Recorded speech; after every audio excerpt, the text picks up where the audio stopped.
अज्ञानतिमिरान्धस्य ज्ञानञ्जनशलाकया चक्षुरुन्मीलितं येन तस्मै श्रीगुरुवे नमः।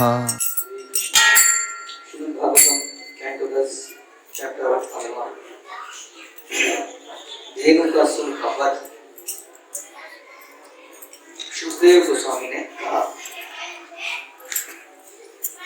वृंदावन में रहते हुए जब राम तथा कृष्ण ने पौगंड अवस्था को प्राप्त किया, 6 से 10 साल की आयु को प्राप्त किया, तो ग्वालों ने उन्हें गौएं चराने की अनुमति प्रदान की।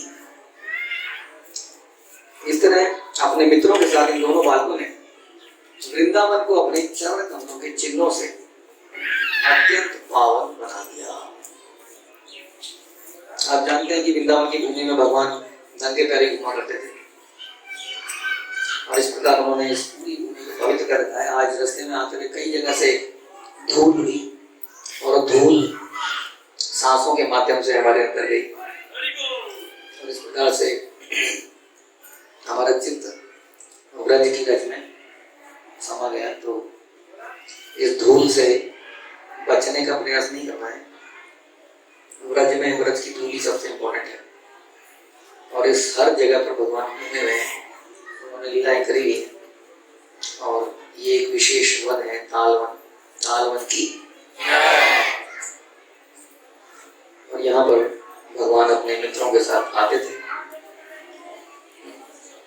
इस तरह अपनी लीलाओं का आनंद उठाने की इच्छा से वे अपनी वंशी बजाते हुए अपने गुणगान कर रहे ग्वाल बालों से घिरे हुए तथा बलदेव के साथ जाते हुए माधव ने गायों को अपने आगे कर लिया और वृंदावन के जंगल में प्रवेश किया। फूलों से लदा था और पशुओं के स्वास्थ्यप्रद चारे से पूर्ण था। तो जैसा हमने सुना कि भगवान पहले उनको गांव गाय चराने के लिए जाने नहीं दिया जाता था, तो विशेष अवसर पर भगवान को आज्ञा दी गई कि अब आप बड़े हो गए हैं, अब आप गाय ले जा गौ चारण कर सकते हैं। गोपाष्टमी हम मनाते हैं। तो भगवान ने गायों को आगे किया और जंगल में प्रवेश किया। जंगल की विशेषता क्या थी कि फूलों से फलों से लदा था और जगह जगह हरी घास थी जिसे गायें चर सकती थी। बड़े सुगंधित और फलदार पेड़ चारों तरफ थे। भगवान ने उस जंगल पर दृष्टि दौड़ाई जो भौरों से, पशुओं से, पक्षियों से, उनकी गुंजार से गूंज रहा था। चारों तरफ किसकी आवाजें थी? भौरों की, पशुओं की, पक्षियों की। इसकी शोभा महात्माओं के मनों के समान स्वच्छ जल वाले सरोवर से तथा 100 पंखुड़ियों वाले कमल की सुगंधी ले जाने वाली मंद वायु से भी बढ़कर थी। इसकी शोभा जो थी इस वन की। ये सब देखकर भगवान कृष्ण ने इस पवित्र वातावरण का आनंद लेने का निश्चय किया। इसका आनंद लेते हैं और साथ में कौन थे? उनके ग्वाल, गोपाल, उनके मित्र। आदि पुरुष ने देखा कि शानदार वृक्ष अपनी सुंदर लाल लाल कलियों और फलों और फूलों के भार से युक्त होकर अपनी शिखाओं के शिरों से उनके चरणों को स्पर्श करने के लिए झुक रहा है। तो भगवान जब चलते थे तो वृक्ष अपनी डाल नीचे झुका लेते थे कि भगवान को छू लें, उनके चरणों को छू लें, और इस तरह से भगवान को अपने फल और फूल देते थे। तब वो मंद हास करते हुए अपने बड़े भाई से बोले। तो बड़े भाई से भगवान क्या बोलते हैं?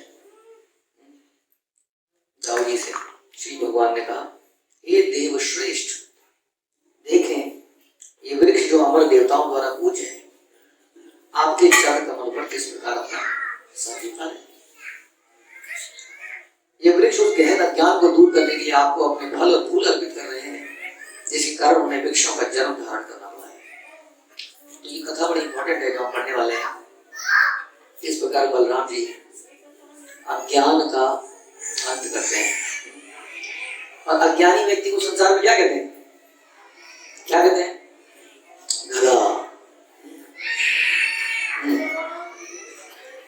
तो यहाँ बता रहे कि भगवान ने लीला के शुरुआत में भगवान को, बलराम जी को ज्यादा श्रेय दिया और बोला कि ये पेड़ आपकी ये झुक रहे हैं क्योंकि आप ही अज्ञान को दूर करने वाले हैं। तो बलराम जी गुरु तत्व बन के अज्ञान को दूर करते हैं। और इस संसार में हम लोग दो पैरों पे चलने वाले क्या बन जाते हैं, कई बार गधे बन जाते हैं। हमें गधे से इंसान बनाने वाले गुरु रूप में बलराम जी के एक्सटेंशन ही हमारे सामने आते हैं। ये आदि पुरुष, ये भौरे अवश्य महान मुनि तथा आपके परम सिद्ध भक्त होंगे, क्योंकि ये मार्ग में आपका अनुसरण करते हुए आपकी पूजा कर रहे हैं और आपके यश का कीर्तन कर रहे हैं, जो संपूर्ण जगत के लिए स्वयं तीर्थ स्थल है। यद्यपि आपने इस जंगल में अपना वेश बदल रखा है, किंतु हे अनघ, वे अपने आराध्य देव आपको छोड़ने के लिए तैयार नहीं। तो वास्तव में ऐसा ही होता है कि वृंदावन में कई लोग शांत रस होते हैं, यानी कि पेड़ लता और इसी तरीके से अपना प्रेम दिखाते हैं भगवान के सामने, अपने फलों को गिराकर, सुंदर सुगंधि देकर। तो कह रहे हैं कि ये वास्तव में आपके ऋषि मुनि हैं, आपके बड़े बड़े भक्त हैं, जो पेड़ों के रूप में यहाँ पर खड़े हैं और आपका स्वागत कर रहे हैं अपने वो झुका कर नीचे। ये आराध्य, ये मोर प्रसन्नता के मारे आपके सामने नाच रहे हैं। हिरणिया स्नेही चितवनों से आपको गोपियों की भांति प्रसन्न कर रहे हैं। ये कोकिलाएं आपका सम्मान वैदिक स्तुतियों द्वारा कर रही हैं। कोयले और जंगल के सारे निवासी परम भाग्यशाली हैं और आपके प्रति इनका बर्ताव किसी महात्मा द्वारा अपने घर में आए अन्य महात्मा के स्वागत के रूप में। तो जब किसी के घर में कोई महात्मा आता है तो कोई महात्मा ही है जो उसको स्वागत कर पाता है, नहीं तो कई लोग क्या करते हैं, आगे भगा देते हैं, कहते हैं कब जाएगा यहाँ से, डोनेशन तो नहीं मांग रहा है, कहीं पे माला करने को तो नहीं बोल देगा ज्यादा, हाँ कार्तिक आया है कोई व्रत करने को भी तो नहीं बोल देगा। तो महात्मा ही है जो महात्मा का स्वागत कर पाता है। तो ये महात्मा ही है वास्तव में, ये सारे कोयले, ये मोर, ये पेड़ जो आपका स्वागत कर रहे हैं। अब ये धरती परम धन्य हो गई है, क्योंकि आपके पैरों से इसकी घास तथा झाड़ियों का, आपके अपने नाखूनों से इसके वृक्षों और लताओं का स्पर्श आपने किया है और आपने इसकी नदियों, पर्वतों, पक्षियों, पशुओं पर अपनी कृपा दृष्टि डाली है। इससे भी बढ़कर आपने अपनी तरुणी गोपियों को अपनी दोनों भुजाओं में भरकर उनका आलिंगन किया है, जिसके लिए लक्ष्मी जी भी लालायित रहती है। सुखदेव गोस्वामी बोलते हैं कि इस प्रकार वृंदावन के रम्य जंगल तथा वृंदावन के निवासियों के प्रति संतोष व्यक्त करते हुए भगवान कृष्ण ने गोवर्धन पर्वत की तलहटी में यमुना नदी के तट पर अपने मित्रों सहित गायों और अन्य पशुओं को चराने का आनंद लिया। कभी कभी वृंदावन में भौरे इतने मग्न हो जाते थे कि अपनी आंखें बंद करके गाने लगते थे। आपने देखा है कई बार चलते चलते भौरा आपको टक्कर मार देता है, आंखें बंद करके इतना हरे कृष्ण कीर्तन करता है तो टकरा जाता है। श्री कृष्ण अपने ग्वाल मित्रों तथा बलदेव के साथ जंगल में विचरण करते हुए अपने राग में उनके गुनगुनाने की नकल उतारते हैं और उनके मित्र उनकी लीलाओं का गायन करते हैं। भगवान कृष्ण कभी कोयल की बोली की नकल उतारते हैं। कोई निकाल सकता है कोयल की बोली की नकल? हाँ कभी हंसों के कलेवर की नकल उतारते हैं। ये आता है किसी को? नहीं आता। एक क्या नाम है उनको, प्रभु जी का दीन बंधु प्रभु हैं जो पता नहीं कितने साल से हैं ब्रज में, वो सारे पक्षियों की आवाज निकलते हैं लेक्चर के बीच में। तो कभी मोर के नृत्य की नकल उतारते हैं। मोर की आवाज निकालते हैं, मोर की तो निकालनी आती होगी।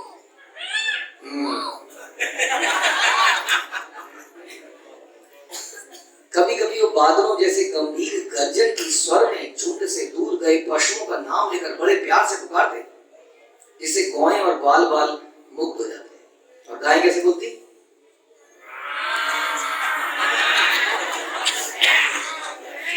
कभी कभी वो चकोर, क्रौंच, चक्रा, भारद्वाज जैसे पशुओं की नकल करते हैं। अब क्या करोगे? और कभी छोटे पशुओं के साथ बाघों और शेरों की बनावटी भय से भागने लगते हैं। कैसे? बाघ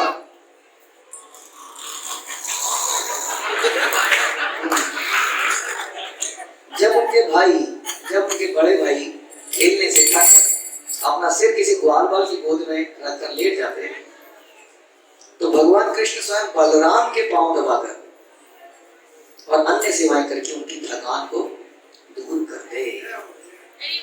और वही बलराम जी यहाँ पर बैठे हैं। कभी कभी जब ग्वालपाल नाचते गाते इधर उधर घूमते और खेल खेल में एक दूसरे से झगड़ते, तो पास ही हाथ में हाथ डाले खड़े होकर कृष्ण और बलराम अपने मित्रों के कार्यकलापों की प्रशंसा करते और हंसते रहते। कभी कभी भगवान कृष्ण झगड़ने से थक जाते और वृक्ष की जड़ के पास कोमल टहनियों तथा कलियों से बने हुए बिस्तर पर अपने किसी ग्वालपाल मित्र की गोद को तकिया बनाकर लेट जाते। तब कुछ ग्वालपाल जो महान आत्माएं थी उनके चरण कमल को दबाते और ग्वालपाल निष्पाप होने के कारण बड़ी कुशलता पूर्वक भगवान पर पंखा झलते। हे राजन, अन्य बालक समोचित मनोहर गीत गाते और उनके हृदय भगवत प्रेम से द्रवित हो उठते। तो भगवान निद्रा में आराम कर रहे हैं तो ग्वालपाल वैसे ही गीत गाते ताकि उनको और आनंद मिल सके। इस तरह भगवान जिनके कोमल चरण कमलों की सेवा लक्ष्मी जी स्वयं करती है, अपनी अंतरंगा शक्ति के द्वारा अपने दिव्य ऐश्वर्य को छिपाकर ग्वालपाल की तरह कार्य करते हैं। इसी को कहते हैं ब्रज का भाव, जहाँ पर ऐश्वर्य नहीं है। अपने ऐश्वर्य को त्याग कर एक साधारण ग्वालपाल बनकर अपने मित्रों के साथ वो ऐसे खेलते थे जैसे कोई साधारण बालक खेलता हो। अन्य ग्रामवासियों के साथ ग्रामीण बालक की भांति विचरण करते हुए वे कभी कभी ऐसे कर्तव्य दिखाते जो केवल ईश्वर ही कर सकता है। खेल खेल में क्या करते हैं? खेल खेल में आघासुर का पेट फाड़ देते, बकासुर को मार देते। एक बार राम और कृष्ण अत्यंत घनिष्ठ मित्र श्रीदामा और सुबल स्त्रोत कृष्ण तथा अन्य ग्वालपाल बड़े ही प्रेम से इस प्रकार बोले। तो ग्वालपाल ने बोला, हे राम, हे महाबाहु, हे कृष्ण, हे दुष्टों के संगरता, यहाँ से कुछ ही दूरी पर एक विशाल जंगल है जो ताड़ वृक्षों की पंक्तियों से परिपूर्ण है। अभी आपको ताड़ वृक्ष दिखाएंगे, यहाँ पर ताड़ वृक्ष एक सामने ही देखिए, वो सामने है, एक इस तरफ है, एक इस तरफ है। हाँ, अभी आप देख सकते हैं उसको, उसकी परिक्रमा भी लगा सकते हैं हम लोग।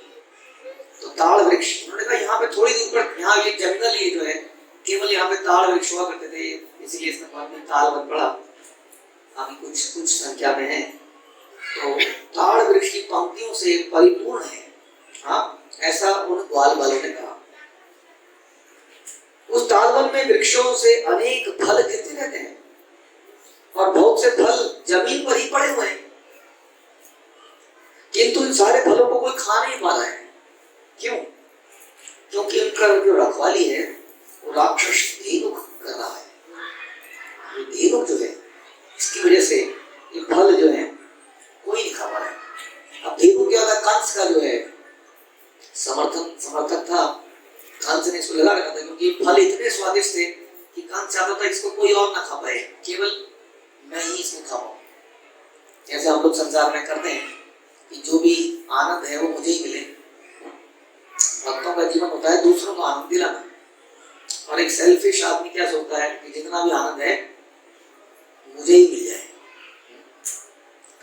कंज्यूमरिस्ट सोसाइटी, जहां पर कंज्यूमर इज द किंग, उपभोक्ता जो है वो राजा है।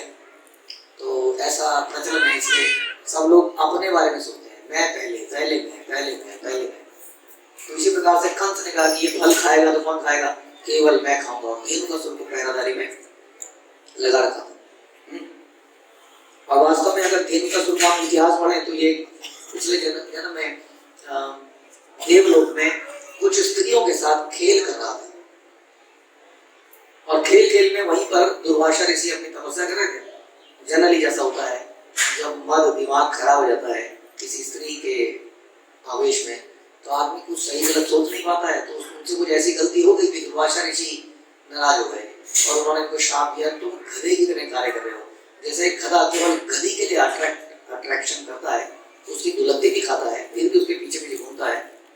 जैसे गधा संसार के कपड़े धोता है और खुद नंगा रहता है, जैसे गधा पूरे दिन काम करता है और अंत में उसको थोड़ी सी घास मिलती है, तुम वैसा ही काम कर रहे हो, इसलिए तुम जाके गधे बन जाओ।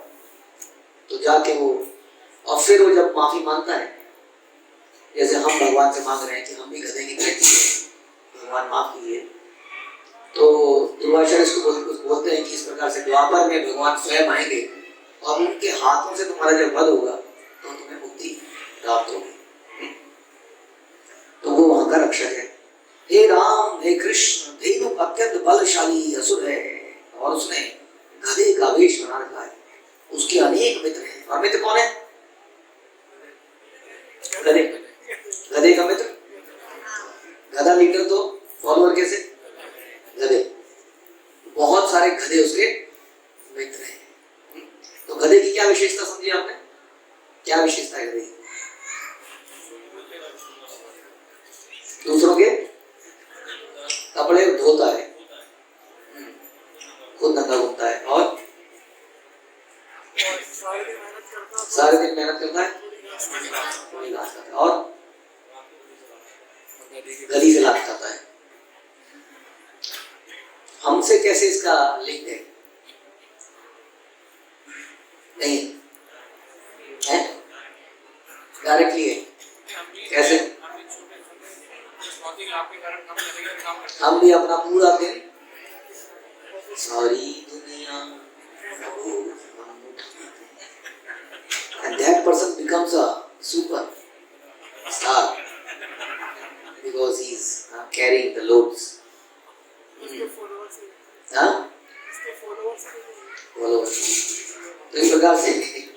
इस प्रकार से हमारा जीवन जो है गधे की भांति बीता है। तो हमारे बहुत सारे मित्र गण भी होते हैं जो हमें बड़े प्रिय लगते हैं। हाँ? और वो मित्र जैसे ही हमारे जीवन में कुछ होता है प्रॉब्लम, तो क्या करते हैं?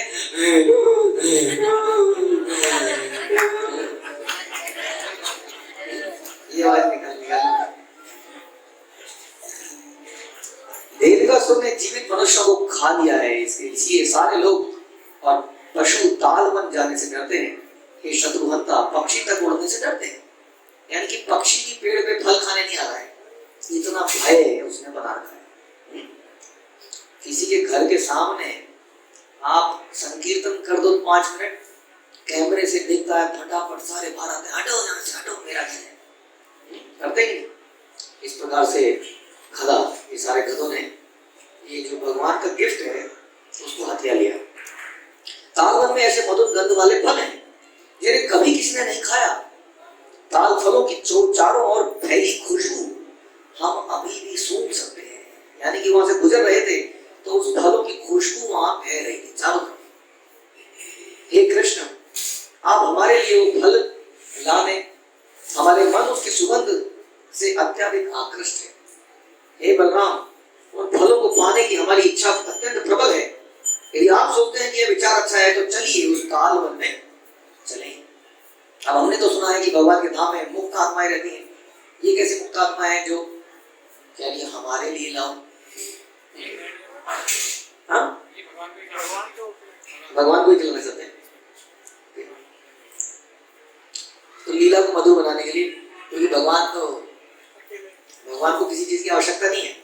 आप ये बोलते हैं चलो भगवान वहां चले ना, हमारे लिए चलो, हमारे लिए। तो भगवान कहते तुम्हारे लिए चलो, फिर चलते हैं। अपने प्रिय मित्रों की शब्द सुनकर भगवान कृष्ण तथा बलराम हंस पड़े और उन्हें खुश करने के लिए वे अपने ग्वाल मित्रों के साथ तालवन की ओर रवाना हो गए। हरि हरि। भगवान बलराम सबसे पहले तालवन में प्रविष्ट हुए। तब अपने दोनों हाथों से मतवाले हाथी की शक्ति लगाकर वृक्षों को हिलाने लगे, और जिससे क्या हुआ, सारे ताड़ के फल भूमि पर आ गिरे। और ऐसे पहले कभी किसी ने हिम्मत नहीं करी थी, जहाँ पे पक्षी नहीं उड़ते थे। हाँ, तो जब वो फल गिरे तो आवाज हुई, अब एकदम शांति रहती थी वहां। घरे कभी कभी ढेंचू करते होंगे तभी आवाज आती होगी, अदरवाइज कोई वहां आता नहीं था। तो गिरते हुए फलों की ध्वनि सुनकर असुर धेनुक पृथ्वी और वृक्षों को कांपाता हुआ आक्रमण करने के लिए उनकी ओर दौड़ा। तो जब वो दौड़ा तो इतना विशाल था कि पृथ्वी हिलने लगी। धम धम करके वो तेजी तेजी भागता आया। वह बलशाली असुर बलराम की ओर झपटा और उनकी छाती पर, हाँ जैसा हम बता रहे थे बलराम जयंती पर, कि तेजी से भागता हुआ आया और उसने सर से टक्कर नहीं मारी, तेजी से भागता हुआ आया, ब्रेक मारी, रिवर्स गियर लगाया, पीछे घूमा, यूटर्न मारा और अपनी दुलत्ती, ये तो अभी अभी पिटाई होने वाली है, तो उससे पहले उसने अपने पिछले पैरों के खुरों से कठोर वार किया। जैसा बता रहे थे कि भागता हुआ कोई व्यक्ति आएगा तो पीछे पैरों से मार नहीं सकता, यानी कि वो आया, रुका, उल्टा हुआ और उछल के उसने मारा। हे राजन, वह क्रुद्ध गधा फिर से बलराम की ओर बढ़ा और अपनी पीठ उनकी ओर करके खड़ा हो गया। किस लिए? आओ मेरे ऊपर बैठो, थोड़ा चलेंगे। दुलत्ती मारने के लिए। कहते गधे के पीछे नहीं खड़ा होना चाहिए कभी, मारता है बड़े जोर से। तत्पश्चात क्रोध से रेंगते हुए उस असुर ने उन पर दुलत्ती चलाई। तो हमारी जो इंद्रिय तृप्ति के विषय, यदि कोई और उसको छीनने लगता है, खाने लगता है, तो हमारे अंदर क्या पैदा हो जाता है? धेनु का सुर, है कि नहीं? ये तो मेरा है, तुम कैसे ले सकते हो? ये तो मेरा खिलौना है। अब बच्चे समझ नहीं पाएंगे इसको, छोटे बच्चे हमारे, ये मेरा खिलौना है, ले लिया मम्मी। अभी भी शायद इसलिए हो रहा है, थोड़ी देर में पत्ते, मेरा पत्ता ले लिया। तो इसलिए अब बड़े भी अगर ऐसा करें तो बड़ी बुरी बात है, सचिनंदन। हम लोग तो नहीं करते ना ऐसे, मेरा ले लिया, है ना? कभी कभार करते हैं। वेरी गुड, ईमानदार व्यक्ति। तो उन्होंने क्या किया, जब उसने देखा ये इतने आनंद में तो फल लगे थे, फिर भी इसको कैसे खा लिया, तो उसने बलराम उसके पीछे उल्टा होकर खड़ा हो गया कि अब दुलत्ती से मारेगा। अब जब उसने दुलत्ती को ऐसे उठाया, हाँ, तो क्या किया, बलराम जी ने उसके पैर पकड़ लिए और पैर पकड़ के, हाँ, कौन सा गेम होता है? शॉर्ट पुट पे ये होता है शायद, एक गेम होता है ना ओलंपिक्स में, ऐसे चेन बंधी होती है, आगे गोला लगा होता है, ऐसे ऐसे, हैमर, ओके। तो हैमर की तरह, अब हैमर तो लोहा है, समझो। अगर आप कहते हैं कि सांप की पूंछ पकड़ के उसको 2-4 बार ऐसे घुमा दो तो मर जाता है, क्योंकि उसकी सब बाहर निकल जाती है आंखें वहां। इतना भारी चीज को अगर आप ऐसे घुमा दो तो कोई बचेगा नहीं। तो उन्होंने क्या किया, उन्हें एक हाथ से घुमाया, ऐसे ऐसे ऐसे ऐसे ऐसे ऊपर फेंक दिया, और इसी प्रोसेस में महान राक्षस धेनुकासुर मर गया और मरा, हरि बोल, और मरा हुआ वो जाकर, ये जो ताड़ वृक्ष है, जो छोटा है वास्तव में, ताड़ वृक्ष बड़े बड़े ताड़ वृक्ष है, ऊंचे ऊंचे, जैसे बड़ी बिल्डिंग होती है, उस ताड़ वृक्ष के ऊपर जाके वो ऐसे करके गिरा। अब जब गिरा तो पेड़ कैसे हुआ? ऐसे ऐसे ऐसे ऐसे ऐसे ऐसे करके पेड़ गिरा। अब जब गिरा तो साथ में दूसरा पेड़ था, हाँ, जब गिरा तो क्या हुआ, दूसरा पेड़ भी गिरा और तीसरा पेड़ भी गिरा, चौथा पेड़ भी गिरा। इससे बलराम ने धेनुकासुर के वृक्ष को जंगल में सबसे ऊंचे ताड़ वृक्ष पर फेंक दिया और वृक्ष हिला, टूट गया और साथ वाला भी टूट गया। इसमें सारे वृक्ष एक एक करके गिरने लगे। बलराम द्वारा इस गर्दभ असुर के शरीर को सबसे ऊंचे ताड़ वृक्ष के ऊपर फेंकने की लीला से सारे वृक्ष एक दूसरे से टकराने लगे और गिरने लगे। ये परीक्षित, बलराम को अनंत भगवान एवं संपूर्ण ब्रह्मांड का नियंता मान लेने पर बलराम द्वारा धेनुकासुर का मारा जाना उतना आश्चर्यचकित नहीं है। बलराम को क्या बता रहे हैं? पूरे ब्रह्मांड के नियंता हैं। अगर उन्होंने धेनुकासुर को मार दिया तो निसंदेह संपूर्ण ब्रह्मांड उन्हीं पर टिका है। जिस तरह बुना हुआ वस्त्र तामों बालों पर टिका रहता है, धेनुकासुर के घनिष्ठ मित्र अन्य गधे क्रुद्ध हो गए और तुरंत कृष्ण और बलराम पर आक्रमण करने के लिए दौड़े। मेरे बेटे को हाथ लगाया, मेरे बेटे को, हाँ, तो बाप बाहर से अंदर से बाहर आता है, इधर से दूसरा आता है, घमासान निकल जाता है, देखा आपने, खतरनाक। तो सब लोग बलराम के ऊपर दौड़कर आए। हे राजा, जब असुरों ने आक्रमण किया तो कृष्ण बलराम ने उनकी, अब दोनों को मस्करी सूझ गई।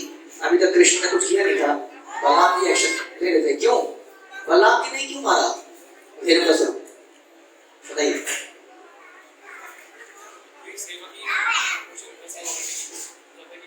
सारे तो अब अभी तक तो भगवान नहीं मारे थे, ये दो चार ही तो मारे, लंबा सुर, धेनु का सुर, बस।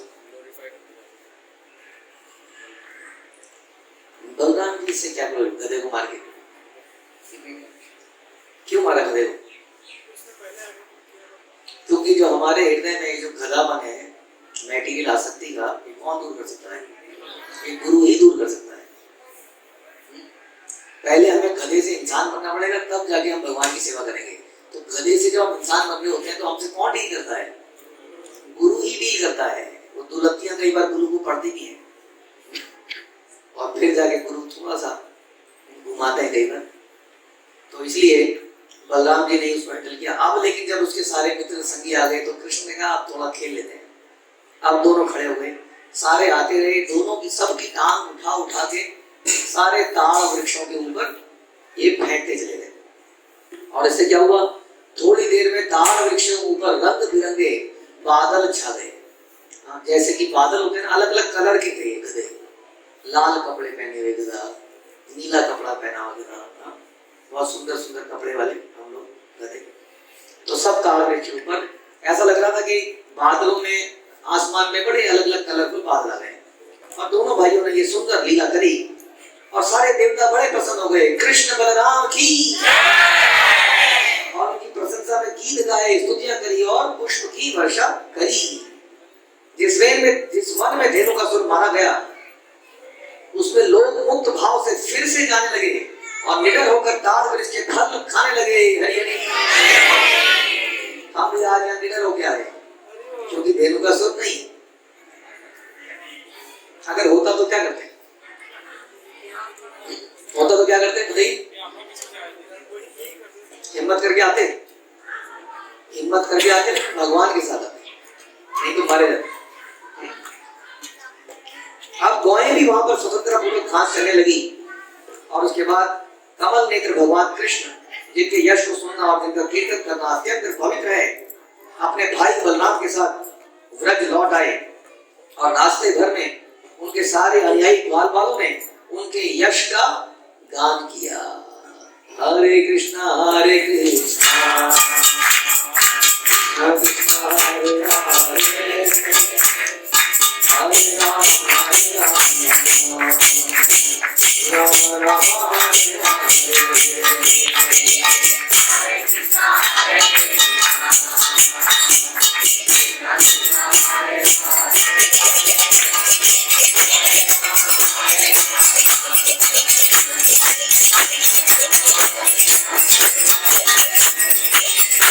इसी प्रकार से हमने इस कथा को सुना, जिसमें हमने सुना कैसे हमारे जीवन का जानवर हमें गधा बनाता है और हम समझ नहीं पाते कि असली आनंद किस चीज में है। एक गधा न जाने कहाँ किस चीज में आनंद देखता है, क्यों इतना परिश्रम करता है पूरे जीवन में, इसीलिए उसको गधा कहा जाता है क्योंकि वो मूर्ख है। जितनी जरूरत नहीं है उससे ज्यादा परिश्रम हम अपने जीवन में कई बार कर लेते हैं सुख की खोज में, और सुख हमें कभी मिलता नहीं। गुरु की कृपा होती है, चक्षुदान के लिए ही जन्मे जन्मे। तो हमारे चक्षु को खोलते हैं, दिव्य ज्ञान हृदय प्रकाशित करते हैं और हमें गधे से इंसान बनाते हैं। तब हमें समझ में आता है कि कृष्ण क्या है, बलराम क्या है। तो आज हम ऐसी जगह पर हैं, हम भगवान से ही प्रार्थना करें कि हमारा एक गधापन समाप्त हो सके, हम बलराम जी की शरण में जाएं और राधा रानी और बलराम जी के माध्यम से हम कृष्ण की सेवा करें।